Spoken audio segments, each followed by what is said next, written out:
It would be somebody pulling me by my legs out of bed. I'd be frozen, I couldn't move, I couldn't speak. I tell this story to a lot of people. You either believe it or you don't, but it happened. It wasn't the kind of place that you just move out of because you just felt like, I mean, this place was beautiful, beautiful, big apartment.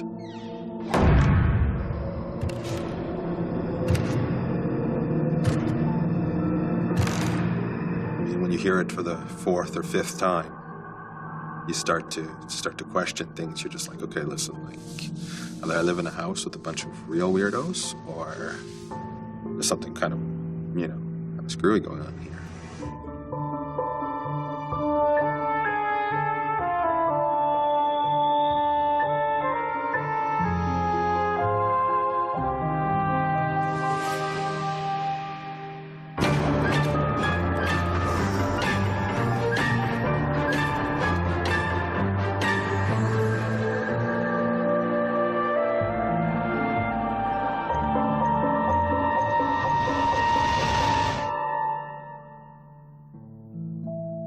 When we first moved in there, it wasn't scary. You didn't look at the home and think, oh my God, I want to live here. But, you know, that after being in there for a couple months, then it kind of, driving in the driveway was kind of eerie. The house did look eerie after I had experienced the things I had experienced there. How much is too much? Sometimes it's fun to scare ourselves. That's why we watch everything from The Shining to Ghostly Encounters. But a little haunting can go a long way, and everybody has a limit. Hi, I'm Lawrence Chow. Today we'll explore those limits as we meet a man and a woman who went from thinking it was interesting to live in a haunted house to being afraid to go home. Kim Favreau and Alex Moriali each found the threshold of what they considered safe, and after that, they had to call in the moving vans. Let's first meet Kim, a young woman from just north of Toronto. Kim was already at a vulnerable place in her life, and all she wanted was to have a normal, happy home. My mother had died when I was 16.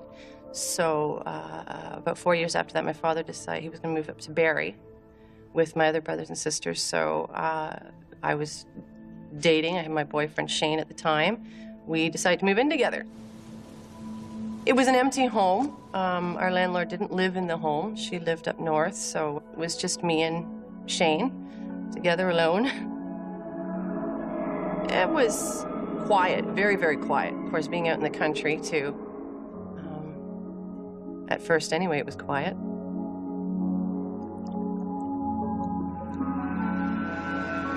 I went to college at the time, so I'd be home around 6 o'clock, and I'd go into the kitchen to make dinner. I'd hear a door slam, window shutting. I would also see shadows going by, looking outside the kitchen door into the hallway. Just a figure. I wouldn't be able to tell whether it was a man or a woman, and it would just be some sort of a figured shape. My husband, I tell him, and he'd just think I was nuts. You know, it's all in your head. I was upset because it scared me. It did. It did scare me. My mother died, like I said, when I was 16. She had died in our home 3 years prior to that, before I moved into the apartment that I was in. So I don't know, I thought maybe my mother followed me there, maybe she's haunting me. Who knew? All these things. More that thought crossed my mind more than anything else because of that happening, you know, recently before I'd moved in there. So I don't know. As the months went on, it just gradually got worse.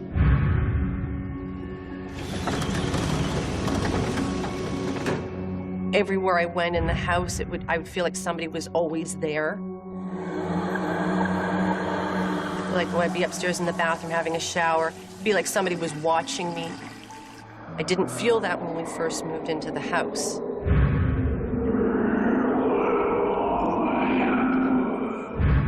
It got to the point where I would be I would come home from school and I wouldn't do anything else but just go right into the living room at first.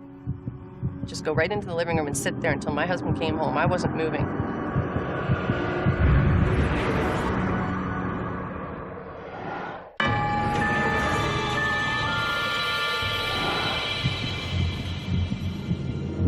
It got to the point where I would be I would come home from school and I wouldn't do anything else but just go right into the living room at first.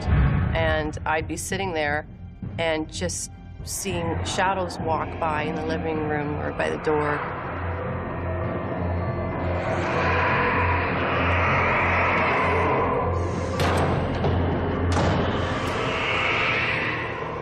It gradually got to the point where I wouldn't even go home after school. I would go into town and stay with a friend. I couldn't handle it anymore. The girlfriend that her house I was staying at in town, I'd tell her, well, this is why I'm not going home. And she'd try to convince, Kim, you're just being, you're always worried and thinking about things and you're just, it's all in your head. But it's so easy for somebody to say that when you're experiencing that, going through that. I know it's happening. You can't convince somebody else unless you go through it yourself. I didn't like that feeling. That's my home, that's where I live, and something or someone is keeping me out of my home. When I did come home, I have to come home. Sometimes he wouldn't get home till late. So what I would do is pull in the driveway and then pull my car onto my landlord's grass around to the back of the house so I'd have a quick getaway to get out of jump in my car and go. When the landlord had come to collect the rent, she saw the tire tracks around to the back, and she, I don't want you driving on my grass. But I wasn't going to tell my landlord why I was doing that. She asked me why, and I wasn't going to tell her. I didn't want her to think I was crazy. The other interesting thing, too, is when we had first moved in there, our landlord had mentioned she'd had an elderly couple live there for maybe a couple years. I can't remember whether it was just before us or not, and they had died in there. That's what she told me, that the two had passed away there. So whether it had something to do with these two elderly people, don't know. But I had never experienced anything like this in my life.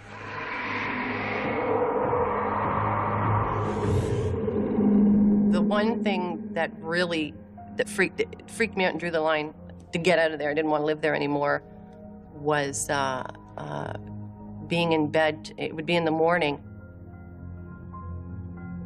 My husband would leave for work around 6 o'clock. I didn't have to get up till about 7 to go to school, so I'd still be in bed.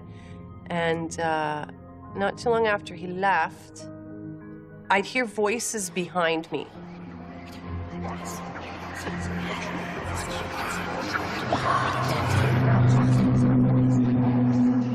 Hundreds of voices, just whispering and not loud. There wasn't any anger that I could hear. It was just quiet, soft whispering. Couldn't make out what they were saying at all. We had a sleeping bag as our comforter on top. And it would be somebody pulling me by my legs out of bed. And I could hear the sleeping bag being pulled too. I'd be frozen, I couldn't move, I couldn't speak. There was nothing I could do. It's terrifying not being able to move or to speak.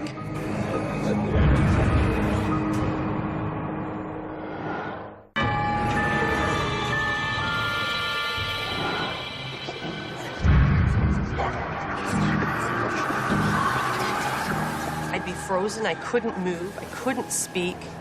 There was nothing I could do. And I knew I was awake. It's terrifying not being able to move or to speak. I couldn't feel anybody holding on to my legs and pulling me. I couldn't feel anybody holding on. I'd hear the sleeping bag moving, but there's nothing you can do. There's absolutely nothing you can do. Just lay there and just let it happen.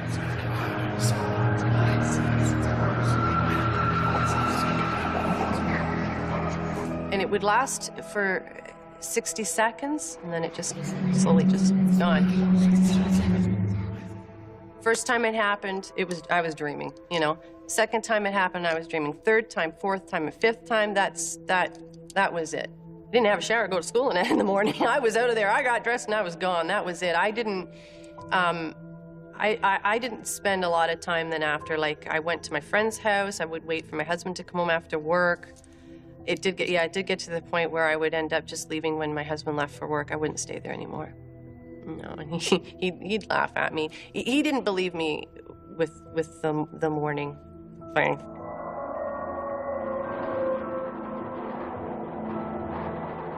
It got to the point where I finally asked my husband, this was 6 months into living there, I said, you know, I want to get out of here. I'm not living there anymore. I didn't want to go back. Feeling like that, you always expect the worst. Something worse is going to happen, and it gradually did get worse, the things that were happening. So I didn't want to stick around and wait to see what else was going to happen.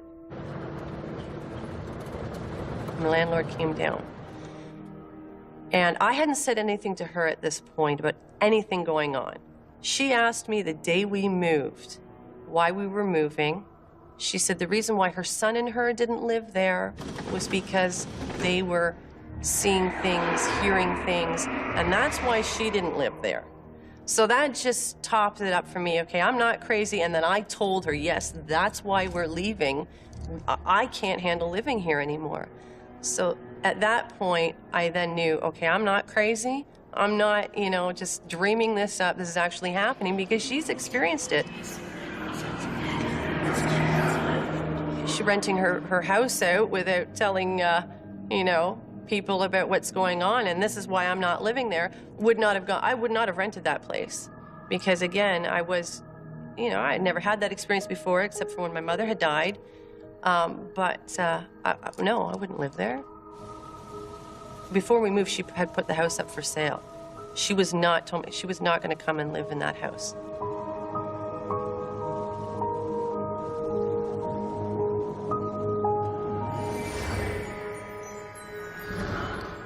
In her search for peace of mind, Kim considered every possible explanation for the scary beings that seemed to be living in her house. Was it her mother? Was it the elderly couple who had died there? In the end, it didn't matter, because when they touched her physically, the experiences escalated from happening around her to happening to her, and that was enough for Kim. Alex Moriali now manages a scooter dealership in Toronto's beaches. But 10 years ago as a student, he found a few surprises when he moved into an old house downtown. As as a typical young person, I think in Toronto, you don't stay in one place for a long time, so you've moved. You know, you try out new places, try out new neighborhoods, and I think that's when things get, you get to see the differences in places.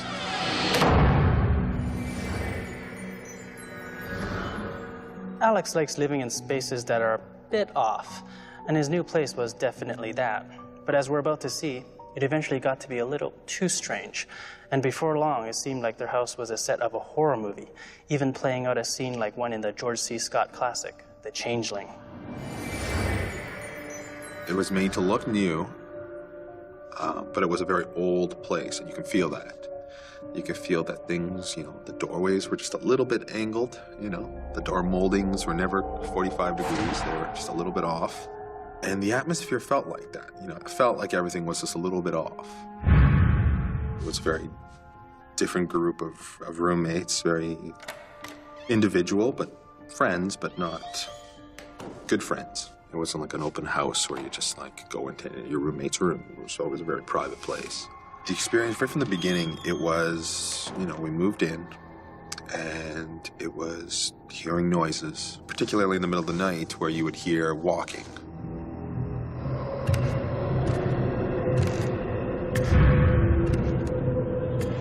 Like pacing round and around and around. And sometimes, you knew what was going on. You'd hear it for a long time, but you didn't want to go check it out. And I remember asking, who's walking in the hallway? Why is someone walking up on the landing? It's keeping me up at night. People were just like, no one's walking. There's no one there.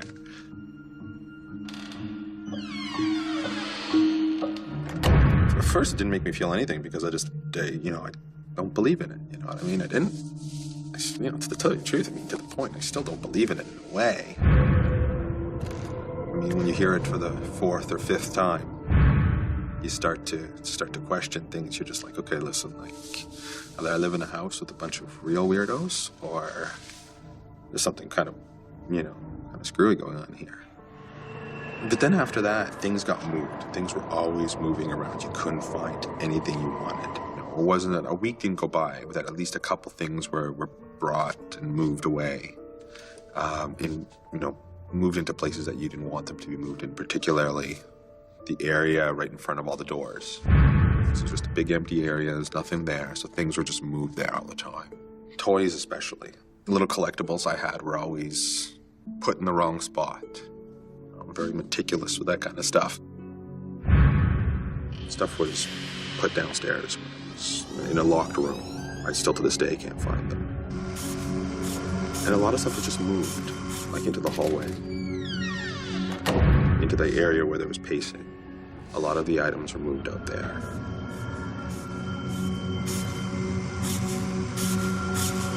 Oh, at the beginning, yeah, I blamed my room. Like, why'd you go into my room and take that? But then at the same time, even as you're blaming someone, you know that they didn't do it because there's no reason for them to do it. They blamed me too. We all blamed each other, I think, at points.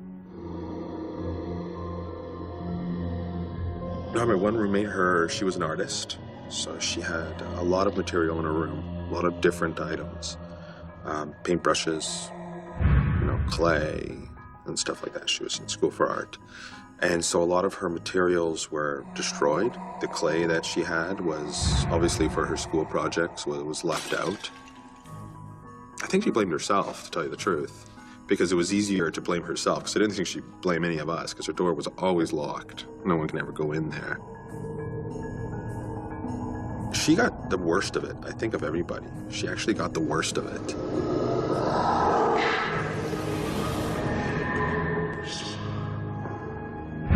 I remember she woke up in the morning, and she was knocking on the door.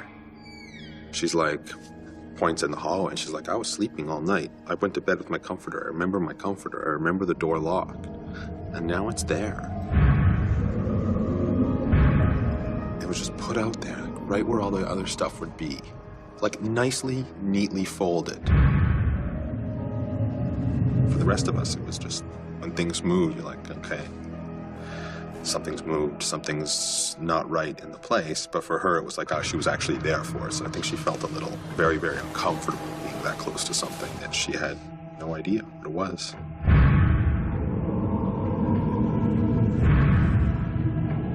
I have a feeling that someone just didn't want us there. Like, it was just a feeling of unwelcomeness.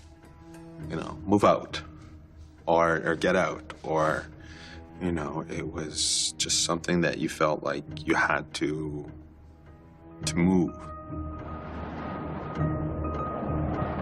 Once particularly, just I left the house. Like, I immediately left the house. I was just, I was weirded out. My one roommate, we were going to be going out that night. And he has his toys. It was just one of those plain old shelves above his computer. The door closed. I remember him because we were both leaving our rooms at the same time. So we're standing there waiting to leave the apartment to go out that night. And all of a sudden, just like you hear this noise coming.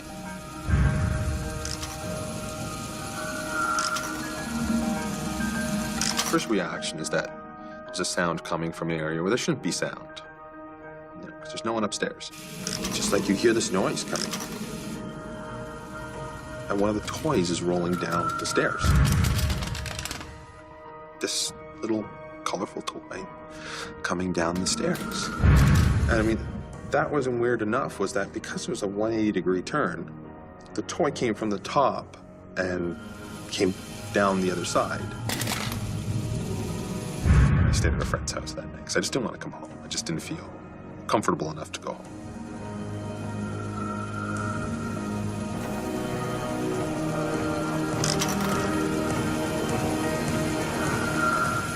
That was just a little too much for me, and I was just like, I think it's time to look for another place myself.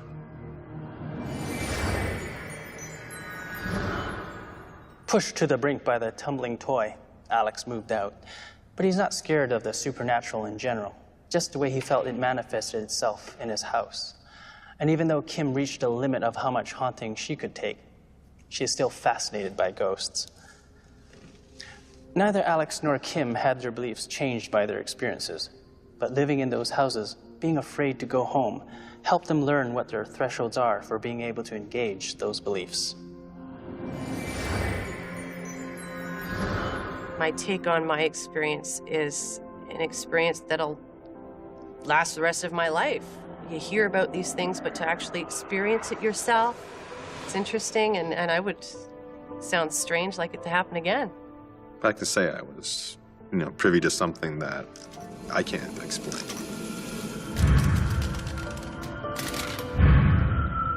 I'm pretty skeptical still, but it's, don't be too quick to dismiss it, because maybe there's something you can't understand.